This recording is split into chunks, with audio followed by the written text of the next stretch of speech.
Hello students, welcome back to AK की पाठशाला।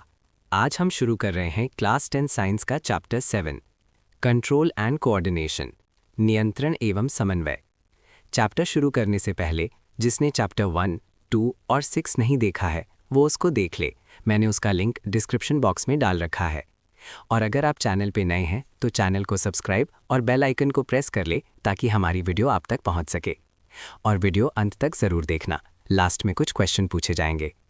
तो चलिए चैप्टर शुरू करते हैं। कंट्रोल एंड कोऑर्डिनेशन, नियंत्रण एवं समन्वय क्या है। हमारे शरीर में हर समय बहुत सारी एक्टिविटीज़ होती रहती हैं। चलना, बोलना, देखना, सोचना, खाना, दौड़ना।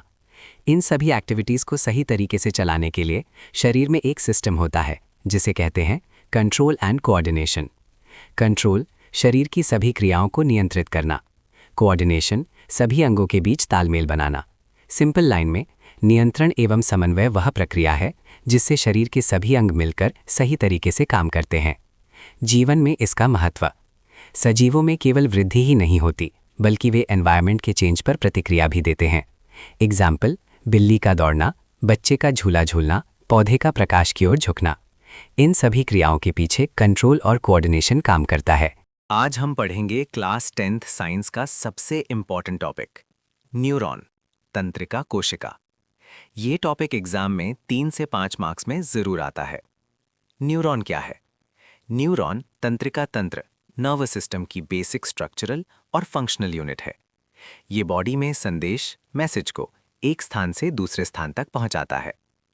सिंपल डेफिनेशन, न्यूरॉन एक विशेष प्रकार की कोशिका है जो शरीर में सूचनाओं का आदान प्रदान करती है। न्यूरॉन की संरचना, स्ट्रक्चर ऑफ न्यूरॉन। न्यूरॉन 3 मुख्य भागों से मिलकर बना होता है। एक, डेंड्राइट्स, छोटे छोटे शाखाओं जैसे भाग, दूसरे न्यूरॉन या रिसेप्टर से सिग्नल रिसीव करते हैं, इंफॉर्मेशन को सेल बॉडी तक लाते हैं। फंक्शन, संदेश प्राप्त करना। 2, कोशिकाकाय, सेल बॉडी या साइटॉन। ये न्यूरॉन का मुख्य भाग होता है। इसमें न्यूक्लियस होता है। ये न्यूरॉन की सभी क्रियाओं को कंट्रोल करता है। फंक्शन, सिग्नल को प्रोसेस करना और आगे भेजना। 3, तंत्रिकाक्ष, एक्सॉन। ये लंबा पतला भाग होता है। ये सेल बॉडी से सिग्नल को आगे भेजता है। कुछ एक्सॉन पर माइलिन शीथ होती है जो स्पीड बढ़ाती है। फंक्शन, संदेश को आगे ट्रांसमिट करना। एक्सॉन के अंतिम सिरे, नर्व एंडिंग्स। एक्सॉन का अंतिम भाग, ये दूसरे न्यूरॉन या मसल तक सिग्नल पहुंचाता है। साइनैप्स क्या है? 2 न्यूरॉन्स के बीच छोटे गैप को साइनैप्स कहते हैं। यहाँ इलेक्ट्रिकल सिग्नल केमिकल सिग्नल में बदल जाता है, फिर नेक्स्ट न्यूरॉन तक जाता है। साइनैप्स 2 न्यूरॉन्स के बीच का जंक्शन है जहाँ संदेश का आदान प्रदान होता है। सूचना का प्रवाह, transmission of nerve impulse, step by step समझो। 1, स्टिमुलस, उद्दीपन मिलता है। 2, डेंड्राइट सिग्नल रिसीव करता है। 3, सेल बॉडी सिग्नल प्रोसेस करता है। 4, एक्सॉन से इलेक्ट्रिकल इंपल्स जाता है। 5, साइनैप्स पर केमिकल सिग्नल बनता है। 6, नेक्स्ट न्यूरॉन तक पहुंचता है। इसे नर्व इंपल्स कहते हैं। न्यूरॉन कैसे काम करता है? रियल लाइफ एग्जाम्पल, मान लो आपने गर्म चाय का कप छू लिया। स्किन रिसेप्टर सिग्नल भेजेगा। न्यूरॉन उस सिग्नल को स्पाइनल कॉर्ड या ब्रेन तक भेजेगा।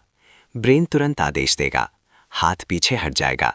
ये पूरी प्रोसेस मिलीसेकेंड्स में होती है। न्यूरॉन के प्रकार, types of neuron. 1, sensory neuron, sense organ से ब्रेन तक मैसेज, एग्जाम्पल आँख, कान, त्वचा। 2, मोटर न्यूरॉन, ब्रेन से मसल्स तक मैसेज, एक्शन करवाता है। 3, रिले न्यूरॉन, ब्रेन और स्पाइनल कॉर्ड में सेंसरी और मोटर न्यूरॉन को जोड़ता है। इंपॉर्टेंट फंक्शंस ऑफ न्यूरॉन, शरीर में संदेश भेजना, ब्रेन और बॉडी को कनेक्ट करना, रिफ्लेक्स एक्शन में मदद, सोचने और याद रखने में सहायता। अब हम समझने वाले हैं मानव तंत्रिका तंत्र का ढांचा, architecture of the human nervous system. मानव तंत्रिका तंत्र क्या है? मानव तंत्रिका तंत्र, ह्यूमन नर्वस सिस्टम, हमारे शरीर का कंट्रोल सिस्टम है। ये शरीर के सभी अंगों को कंट्रोल करता है और उन्हें आपस में जोड़ता है। जब भी हम कुछ देखते हैं, सुनते हैं, छूते हैं या सोचते हैं, ये सब तंत्रिका तंत्र की वजह से होता है। ये शरीर में संदेश, सिग्नल्स भेजने और प्राप्त करने का काम करता है। तंत्रिका तंत्र का मुख्य विभाजन, मानव तंत्रिका तंत्र 2 मुख्य भागों में बटा होता है। 1, केंद्रीय तंत्रिका तंत्र CNS, 2 परिधीय तंत्रिका तंत्र PNS। अब हम इन्हें डिटेल में समझते हैं। 1 केंद्रीय तंत्रिका तंत्र CNS। CNS हमारे शरीर का मुख्य नियंत्रण केंद्र है। इसमें शामिल हैं मस्तिष्क, ब्रेन, मेरुरज्जु, स्पाइनल कॉर्ड। कार्य, ये शरीर का कंट्रोल रूम है। सभी सूचनाओं का विश्लेषण करता है, सोचने, याद रखने और निर्णय लेने में मदद करता है। शरीर के सभी अंगों को निर्देश देता है। उदाहरण, अगर आप गर्म चीज छूते हैं तो CNS तुरंत सिग्नल भेजता है और आप हाथ पीछे खींच लेते हैं। 2 परिधीय तंत्रिका तंत्र PNS। PNS CNS को शरीर के बाकी हिस्सों से जोड़ता है। इसमें शामिल हैं कपाल तंत्रिकाएं, क्रेनियल नर्व्स, मेरु तंत्रिकाएं, स्पाइनल नर्व्स। कार्य, शरीर के हर भाग को CNS से जोड़ना, संदेश को ब्रेन तक पहुंचाना, ब्रेन के आदेश शरीर तक पहुंचाना। उदाहरण, जब आप किसी चीज को देखते हैं, आंखें सिग्नल भेजती हैं। PNS CNS ब्रेन समझता है। CNS और PNS में अंतर। CNS ब्रेन और स्पाइनल कॉर्ड, PNS क्रेनियल और spinal nerves. CNS control centre, PNS connect करने का काम। CNS सूचना का विश्लेषण, PNS संदेश पहुंचाना। और आज हम पढ़ने वाले हैं आपातकालीन प्रतिक्रिया, प्रतिवर्ती क्रिया, रिफ्लेक्स एक्शन। क्या है प्रतिवर्ती क्रिया? प्रतिवर्ती क्रिया वो क्रिया है जो बिना सोचे समझे तुरंत हो जाती है। यानी जब हमारे शरीर को अचानक खतरा होता है तो शरीर तुरंत प्रतिक्रिया देता है। उदाहरण, आग छूते ही हाथ पीछे खींच लेना, कांटा चुभते ही पैर हटाना, तेज रोशनी में आंखें बंद करना। इन सभी को रिफ्लेक्स एक्शन कहते हैं। प्रतिवर्ती क्रिया क्यों होती है? सोचने में समय लगता है, लेकिन खतरे के समय शरीर को तुरंत प्रतिक्रिया चाहिए। इसीलिए शरीर सीधे मेरुरज्जु, स्पाइनल कॉर्ड से काम करता है, ब्रेन से नहीं। इसी प्रक्रिया को रिफ्लेक्स आर्क कहते हैं। रिफ्लेक्स आर्क क्या है? रिफ्लेक्स आर्क वो रास्ता है जिससे होकर संदेश जाता है और तुरंत प्रतिक्रिया होती है। इसमें 5 मुख्य भाग होते हैं। 1 उद्दीपन, कोई भी खतरा या बदलाव, जैसे आग की गर्मी। 2 ग्राही अंग, त्वचा या अंग जो स्टिमुलस को महसूस करते हैं, जैसे त्वचा गर्मी महसूस करती है। 3 संवेदी तंत्रिका, ये संदेश को रिसेप्टर से स्पाइनल कॉर्ड तक ले जाती है। 4 मेरुरज्जु, ये तुरंत निर्णय लेती है और आदेश भेजती है। 5 प्रेरक तंत्रिका, ये आदेश को मांसपेशियों तक ले जाती है। 6 कार्यकारी अंग, मांसपेशियां कार्य करती हैं, हाथ तुरंत पीछे हट जाता है। और अब हम पढ़ने वाले हैं केंद्रीय प्रोसेसर, मानव मस्तिष्क, ह्यूमन ब्रेन। मानव मस्तिष्क क्या है? मानव मस्तिष्क हमारे शरीर का मुख्य नियंत्रण केंद्र, मेन कंट्रोल सेंटर है। ये हमें सोचने, समझने, याद रखने, देखने और सुनने में मदद करता है। ये पूरे शरीर को कंट्रोल करता है। मस्तिष्क के मुख्य भाग। मानव मस्तिष्क 3 मुख्य भागों में बटा होता है। पहला अग्रमस्तिष्क, फोरब्रेन। दूसरा मध्यम मस्तिष्क, मिड ब्रेन। तीसरा पश्च मस्तिष्क, हाइंड ब्रेन। अब इन्हें डिटेल में समझते हैं। पहला अग्र मस्तिष्क, फोरब्रेन। ये मस्तिष्क का सबसे बड़ा और महत्वपूर्ण भाग है। कार्य, सोचने और समझने का काम, यादाश्त, मेमोरी, भूख और प्यास को नियंत्रित करना, देखना, सुनना और महसूस करना। इसे थिंकिंग पार्ट ऑफ ब्रेन भी कहते हैं। उदाहरण, जब आप पढ़ते हैं, लिखते हैं या निर्णय लेते हैं, ये सब फोरब्रेन करता है। दूसरा मध्यम मस्तिष्क, मिड ब्रेन। ये फोरब्रेन और हाइंड ब्रेन को जोड़ता है। कार्य, संदेशों को एक भाग से दूसरे भाग तक पहुंचाना, आंखों और कानों की गतिविधियों को नियंत्रित करना। ये एक कनेक्टर की तरह काम करता है।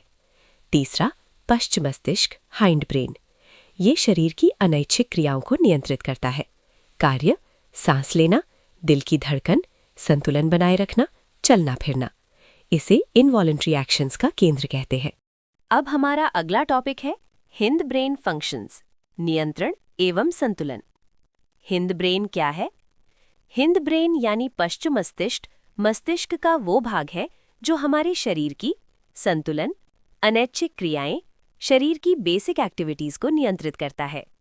ये बिना सोचे समझे होने वाली क्रियाओं को कंट्रोल करता है। हिंद ब्रेन के मुख्य भाग। हिंद ब्रेन के 2 मुख्य भाग होते हैं, सेरिबेलम, मेड्यूला।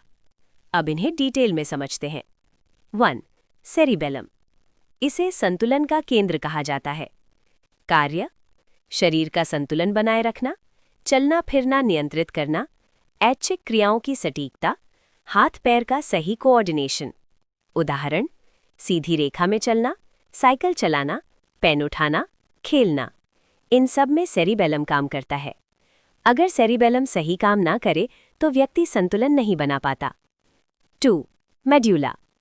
ये शरीर की अनैच्छिक क्रियाओं को नियंत्रित करता है। दिल की धड़कन, सांस लेना, रक्तचाप, ब्लड प्रेशर, निगलना, उल्टी, वॉमिटिंग, ये सब क्रियाएं अपने आप होती हैं, हम इन्हें कंट्रोल नहीं करते। इसलिए मेड्यूला बहुत महत्वपूर्ण है। अब हम पढ़ने वाले हैं तंत्रिका तंत्र की सुरक्षा, यानी हमारा ब्रेन और स्पाइनल कॉर्ड कैसे सुरक्षित रहते हैं। हमारे तंत्रिका तंत्र को सुरक्षा क्यों चाहिए? ब्रेन और स्पाइनल कॉर्ड हमारे शरीर के सबसे महत्वपूर्ण और कोमल अंग है। अगर इन्हें चोट लग जाए तो शरीर का कंट्रोल बिगड़ सकता है। इसलिए प्रकृति ने इन्हें स्पेशल प्रोटेक्शन दी है। ब्रेन की सुरक्षा कैसे होती है? ब्रेन को 3 तरह से सुरक्षा मिलती है: कपाल, स्कल या क्रेनियम। ब्रेन एक मजबूत हड्डी के बॉक्स में बंद रहता है जिसे कपाल कहते हैं। ये हेलमेट की तरह ब्रेन को चोट से बचाता है। मस्तिष्क मेरु द्रव, सेरिब्रोस्पाइनल फ्लूइड। ब्रेन के चारों तरफ एक तरल पदार्थ होता है जिसे CSF कहते हैं। कार्य: झटकों से बचाता है, शॉक अब्जॉर्बर की तरह काम करता है, ब्रेन को कुशन देता है। अगर सिर पर हल्की चोट लगे तो ये फ्लूइड ब्रेन को डैमेज होने से बचाता है। स्पाइनल कॉर्ड की सुरक्षा। स्पाइनल कॉर्ड भी बहुत महत्वपूर्ण है। इसे सुरक्षा मिलती है कशेरुकदंड, वर्टिब्रल कॉलम। ये हड्डियों की लंबी श्रृंखला होती है जिसे बैकबोन कहते हैं। स्पाइनल कॉर्ड इसके अंदर सुरक्षित रहती है, ये इसे चोट से बचाती है। अब हम समझेंगे तंत्रिका से पेशी तक क्रिया कैसे होती है, यानी नर्व सिग्नल कैसे मसल तक पहुंचकर मूवमेंट करवाता है। ये टॉपिक एग्जाम के लिए बहुत इंपॉर्टेंट है।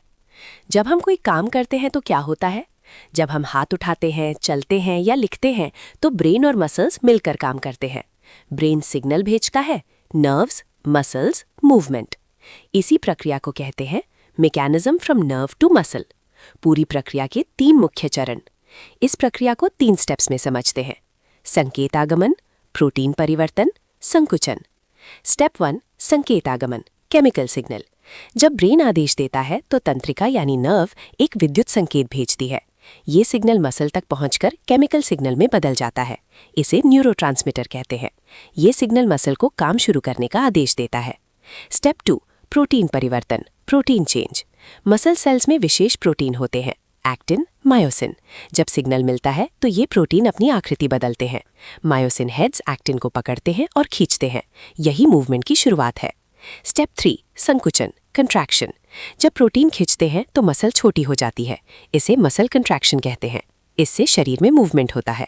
उदाहरण: हाथ उठाना, दौड़ना, लिखना, सब मसल कंट्रैक्शन से होता है। आसान भाषा में समझें: brain, signal, nerve, muscle, movement. या सिग्नल आया, प्रोटीन बदले, मसल सिकुड़ी, मूवमेंट हुआ। अब हम पढ़ने वाले हैं एक बहुत इंटरेस्टिंग टॉपिक, पौधों में समन्वय, प्लांट कोऑर्डिनेशन। जानते हैं सबसे बड़ा सवाल? जब पौधों में ना ब्रेन होता है और ना नर्व्स, तो फिर वे प्रतिक्रिया कैसे देते हैं? आइए आसान भाषा में समझते हैं। क्या पौधों में तंत्रिका तंत्र होता है? नहीं, पौधों में ना तो मस्तिष्क होता है, ना तंत्रिका तंत्र, ना मांसपेशियां। फिर भी पौधे प्रतिक्रिया देते हैं, जैसे सूरज की ओर मुड़ना, छूने पर बंद होना। तो ये कैसे होता है? पौधे प्रतिक्रिया कैसे देते हैं? पौधे इलेक्ट्रोकेमिकल सिग्नल से काम करते हैं, यानी विद्युत प्लस रासायनिक संकेत। ये संकेत एक कोशिका से दूसरी कोशिका तक जाते हैं। इसी से पौधों में समन्वय होता है। पौधों की गति के प्रकार। पौधों की गति 2 प्रकार की होती है। तुरंत होने वाली गति, इमीडिएट मूवमेंट, ये तुरंत होती है। उदाहरण: छुई मुई का पौधा, छूते ही पत्तियां बंद हो जाती हैं, ये केमिकल सिग्नल से होता है। ग्रोथ पर आधारित गति, ग्रोथ मूवमेंट, ये धीरे धीरे होती है। उदाहरण: पौधा सूरज की ओर झुकता है, जड़ें पानी की ओर बढ़ती हैं, इसे डायरेक्शनल ग्रोथ कहते हैं। ये हार्मोन्स के कारण होता है। पौधों में हार्मोन का कार्य। पौधों में विशेष हार्मोन होते हैं जो ग्रोथ कंट्रोल करते हैं। ऑक्सिन वृद्धि बढ़ाता है, जिबरेलिन लंबाई बढ़ाता है, साइटोकाइनिन कोशिका विभाजन, एब्सिसिक एसिड ग्रोथ रोकता है। ये हार्मोन्स पौधों में समन्वय बनाते हैं। आसान भाषा में समझे: एनिमल्स ब्रेन प्लस नर्व से control, plants hormones plus chemical signal से कंट्रोल। यानी पौधे बिना ब्रेन के भी स्मार्ट होते हैं। और अब हम पढ़ने वाले हैं तत्काल अनुक्रिया, यानी इमीडिएट रिस्पॉन्स पौधों में। यानी पौधे बिना ब्रेन और नर्व्स के तुरंत प्रतिक्रिया कैसे देते हैं। ये टॉपिक क्लास 10 साइंस में बहुत इंपॉर्टेंट है। तत्काल अनुक्रिया क्या है? तत्काल अनुक्रिया वो प्रतिक्रिया है जो पौधे तुरंत देते हैं और इसमें ग्रोथ शामिल नहीं होती। ये बहुत तेजी से होती है। इसमें पौधा छोटा बड़ा नहीं होता, सिर्फ मूवमेंट होता है। उदाहरण छुई मुई। जब हम छुई मुई पौधे को छूते हैं, उसकी पत्तियां तुरंत बंद हो जाती हैं, कुछ समय बाद फिर खुल जाती हैं।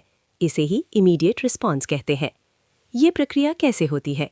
पौधों में नर्व्स नहीं होती, फिर भी ये रिएक्शन कैसे होता है? इसका कारण है इलेक्ट्रोकेमिकल सिग्नल, टर्गर प्रेशर में बदलाव। स्टेप बाय स्टेप समझे। स्पर्श से पहले पत्तियां खुली रहती हैं, कोशिकाओं में पानी भरा रहता है, टर्गर प्रेशर ज्यादा होता है। स्पर्श होने पर जैसे ही हम पौधे को छूते हैं, एक केमिकल सिग्नल बनता है। पानी कोशिकाओं से बाहर निकलता है, कोशिकाएं सिकुड़ जाती हैं। स्पर्श के बाद पानी कम होने से टर्गर प्रेशर घट जाता है, पत्तियां मुड़ जाती हैं, पौधा बंद हो जाता है। कुछ समय बाद पानी फिर भरता है और पत्तियां खुल जाती हैं। आसान भाषा में समझें, टच, सिग्नल, पानी बाहर, प्रेशर कम, पत्तियां बंद, यानी पौधा बिना ब्रेन के भी रिएक्शन देता है। अगला टॉपिक हम पढ़ने वाले हैं दिशात्मक गति, अनुवर्तन, ट्रोपिज्म। ट्रोपिज्म क्या है? जब पौधे पर्यावरण के किसी संकेत की दिशा में धीरे धीरे बढ़ते हैं तो इसे ट्रोपिज्म कहते हैं। ये गति ग्रोथ पर आधारित होती है, इसलिए ये धीरे धीरे होती है। पौधे अपनी जगह से हिलते नहीं, बल्कि बढ़कर दिशा बदलते हैं। ट्रोपिज्म क्यों होता है? पौधों के पास ब्रेन या नर्व्स नहीं होते, फिर भी वे एनवायरनमेंट को महसूस करते हैं। प्रकाश, पानी, गुरुत्वाकर्षण, रसायन, इन संकेतों के अनुसार पौधे बढ़ते हैं। ये काम पौधों के हार्मोन ऑक्सिन करते हैं। ट्रोपिज्म के मुख्य प्रकार। अब हम ट्रोपिज्म के 4 मुख्य प्रकार समझते हैं। 1. प्रकाशानुवर्तन, फोटोट्रोपिज्म। जब पौधा प्रकाश की दिशा में बढ़ता है, तना हमेशा सूर्य की ओर झुकता है, इसे पॉजिटिव फोटोट्रोपिज्म कहते हैं। उदाहरण, खिड़की के पास रखा पौधा सूरज की ओर मुड़ जाता है। 2. गुरुत्वानुवर्तन, जियोट्रोपिज्म। जब पौधा गुरुत्वाकर्षण के अनुसार बढ़ता है, जड़ें नीचे की ओर बढ़ती हैं, तना ऊपर की ओर बढ़ता है। जड़ यानी पॉजिटिव जियोट्रोपिज्म, तना यानी नेगेटिव जियोट्रोपिज्म। 3. जनानुवर्तन, हाइड्रोट्रोपिज्म। जब जड़ें पानी की ओर बढ़ती हैं, जड़ें हमेशा पानी खोजती हैं, पानी की दिशा में बढ़ती हैं, इससे पौधे को पानी मिलता है। 4. रसायनानुवर्तन, केमिट्रोपिज्म। जब पौधे रसायनों की ओर बढ़ते हैं, पराग नली यानी पोलन ट्यूब अंडाशय की ओर बढ़ती है, ये फर्टिलाइजेशन में मदद करता है, इसे केमिट्रोपिज्म कहते हैं। आसान भाषा में समझें, लाइट यानी फोटोट्रोपिज्म, ग्रेविटी यानी जियोट्रोपिज्म, वाटर यानी हाइड्रोट्रोपिज्म, केमिकल यानी केमिट्रोपिज्म, यानी पौधे एनवायरनमेंट के अनुसार ग्रो करते हैं। अब हम पढ़ने वाले हैं ऑक्सिन हार्मोन, जो पौधों की वृद्धि का सबसे इम्पॉर्टेंट हार्मोन है। ऑक्सिन क्या है? ऑक्सिन एक पौधों का हार्मोन है जो पौधों की वृद्धि, ग्रोथ को नियंत्रित करता है। इसे ग्रोथ हार्मोन भी कहते हैं। ये पौधे को लंबा और झुका हुआ बनाता है। ऑक्सिन कहाँ बनता है? ऑक्सिन मुख्य रूप से बनता है पौधे के तने के अग्रभाग, शूट टिप में, नई पत्तियों में। यहीं से ये पूरे पौधे में फैलता है। पौधे प्रकाश की ओर क्यों झुकते हैं? आपने देखा होगा कि पौधे हमेशा सूरज की ओर झुकते हैं। इसका कारण है ऑक्सिन हार्मोन। अब इसे स्टेप बाय स्टेप समझते हैं। ऑक्सिन की क्रिया, वर्किंग ऑफ ऑक्सिन। 1. निर्माण, सिंथेसिस। ऑक्सिन तने के ऊपरी भाग, शूट टिप में बनता है। 2. प्रकाश पड़ने पर। जब पौधे पर एक तरफ से प्रकाश पड़ता है, ऑक्सिन छाया वाली साइड में इकट्ठा हो जाता है, यानी प्रकाश से दूर वाली साइड में जाता है। 3. कोशिकाओं की वृद्धि। छाया वाली साइड की कोशिकाएं ज्यादा लंबी हो जाती हैं, तेजी से बढ़ती हैं। 4. परिणाम, एक साइड ज्यादा बढ़ती है, दूसरी कम बढ़ती है। इससे पौधा प्रकाश की ओर झुक जाता है। इसे फोटोट्रोपिज्म कहते हैं। अब हम जानेंगे रासायनिक समन्वय, हार्मोन। रासायनिक समन्वय क्या है? हमारे शरीर में कंट्रोल 2 तरह से होता है। 1. तंत्रिका तंत्र, 2. हार्मोन तंत्र। लेकिन तंत्रिका तंत्र हर कोशिका तक नहीं पहुंच सकता, इसलिए शरीर एक वायरलेस सिस्टम का उपयोग करता है। हार्मोन। हार्मोन क्या होते हैं? हार्मोन विशेष रसायन, केमिकल मैसेंजर्स होते हैं जो शरीर में संदेश पहुंचाते हैं। ये रक्त के माध्यम से पूरे शरीर में जाते हैं, हर अंग तक संदेश पहुंचाते हैं। ये प्रक्रिया धीमी होती है, लेकिन इसका प्रभाव लंबे समय तक रहता है। हार्मोन कैसे काम करते हैं? एंडोक्राइन ग्लैंड्स हार्मोन बनाती हैं, फिर हार्मोन रक्त में मिल जाते हैं और टारगेट ऑर्गन तक पहुंचते हैं। ये ग्रोथ, मूड और बॉडी फंक्शंस को कंट्रोल करते हैं। शरीर की मुख्य अंतःस्रावी ग्रंथियां। 1. पीयूष ग्रंथि, मास्टर ग्लैंड कहलाती है। बाकी सभी ग्लैंड्स को कंट्रोल करती है। ग्रोथ हार्मोन बनाती है। 2. थायराइड ग्रंथि, गले में होती है। शरीर का मेटाबॉलिज्म कंट्रोल करती है। ऊर्जा और ग्रोथ को नियंत्रित करती है। 3. एड्रीनल ग्रंथि, किडनी के ऊपर होती है। इमरजेंसी हार्मोन एड्रीनलिन बनाती है। डर या स्ट्रेस में एक्टिव होती है। 4. अग्न्याशय, इंसुलिन हार्मोन बनाता है। ब्लड शुगर कंट्रोल करता है। 5. जनन ग्रंथियां, टेस्टीज या ओवरीज, पुरुष में टेस्टीज, महिला में ओवरीज। रिप्रोडक्शन और प्यूबर्टी कंट्रोल। आसान भाषा में समझें। नर्वस सिस्टम यानी तेज लेकिन शॉर्ट इफेक्ट, हार्मोन्स यानी धीमे लेकिन लॉन्ग इफेक्ट, यानी हार्मोन्स बॉडी का लॉन्ग टर्म कंट्रोल करते हैं। आज हम पढ़ने वाले हैं महत्वपूर्ण जंतु hormone, important animal hormone. Hormone क्या होते हैं? Quick revision. हार्मोन रासायनिक संदेशवाहक, केमिकल मैसेंजर्स होते हैं जो रक्त के माध्यम से शरीर के अंगों तक पहुंचते हैं और उनकी क्रियाओं को नियंत्रित करते हैं। आज हम 2 इंपॉर्टेंट हार्मोन्स पढ़ेंगे। 1. Adrenaline, 2. Thyroxine. 1. Adrenaline, emergency hormone.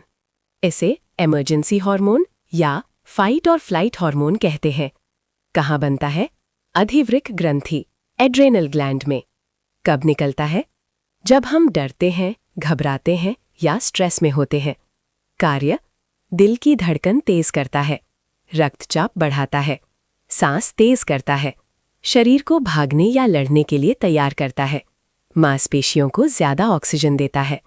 उदाहरण: अगर अचानक कुत्ता पीछा करे तो आप तेजी से दौड़ते हैं। ये एड्रेनलिन की वजह से होता है। 2. Thyroxine, metabolism hormone. कहाँ बनता है? थायराइड ग्रंथि, थायराइड ग्लैंड में। कार्य: शरीर का मेटाबॉलिज्म नियंत्रित करता है, भोजन को ऊर्जा में बदलता है, ग्रोथ और विकास में मदद करता है, शरीर का तापमान नियंत्रित करता है। आयोडीन का महत्व। थायरॉक्सिन बनने के लिए आयोडीन जरूरी है। अगर आयोडीन की कमी हो जाए, घेंघा रोग हो सकता है, थायराइड ग्रंथि सूज जाती है। इसीलिए आयोडीन युक्त नमक खाना जरूरी है। आसान भाषा में समझे। एड्रेनलिन इमरजेंसी में काम, थायरॉक्सिन बॉडी की स्पीड और एनर्जी कंट्रोल। और अब हम पढ़ने वाले हैं आज का लास्ट टॉपिक, नियमन और पुनर्भरण, फीडबैक मैकेनिज्म। नियमन क्या है? हमारे शरीर में सभी क्रियाएं संतुलित मात्रा में होनी चाहिए। ग्रोथ सही हो, शुगर लेवल सही रहे, हार्मोन सही मात्रा में बने। इसी को कहते हैं रेगुलेशन। 1. वृद्धि हार्मोन, ग्रोथ हार्मोन। कहाँ बनता है? पीयूष ग्रंथि, पिट्यूटरी ग्लैंड। कार्य: शरीर की लंबाई बढ़ाना, शरीर का विकास करना, हड्डियों और मांसपेशियों की ग्रोथ। अगर ज्यादा बने, बहुत लंबा, जाइगैंटिज्म। अगर कम बने, बौनापन, ड्वार्फिज्म। 2. इंसुलिन। कहाँ बनता है? अग्न्याशय, पैनक्रियाज। कार्य: रक्त में शुगर लेवल को कंट्रोल करना, ग्लूकोज को सेल्स में पहुंचाना। अगर इंसुलिन कम बने, रक्त में शुगर बढ़ जाती है, डायबिटीज हो जाता है। फीडबैक मैकेनिज्म क्या है? हमारे शरीर में हार्मोन का संतुलन ऑटोमेटिक सिस्टम से होता है। इसे फीडबैक मैकेनिज्म कहते हैं। ये थर्मोस्टैट की तरह काम करता है। इंसुलिन का feedback system step by step. 1. जब ब्लड शुगर बढ़ती है, खाना खाने के बाद ब्लड शुगर बढ़ती है। 2. पैनक्रियास पहचानता है, अग्न्याशय डिटेक्ट करता है और इंसुलिन रिलीज करता है। 3. इंसुलिन काम करता है, ग्लूकोज सेल्स में जाता है, ब्लड शुगर कम हो जाती है। 4. शुगर नॉर्मल होने पर, जब शुगर नॉर्मल हो जाती है, इंसुलिन रिलीज बंद हो जाता है। इसी को फीडबैक कंट्रोल कहते हैं। आसान भाषा में समझे।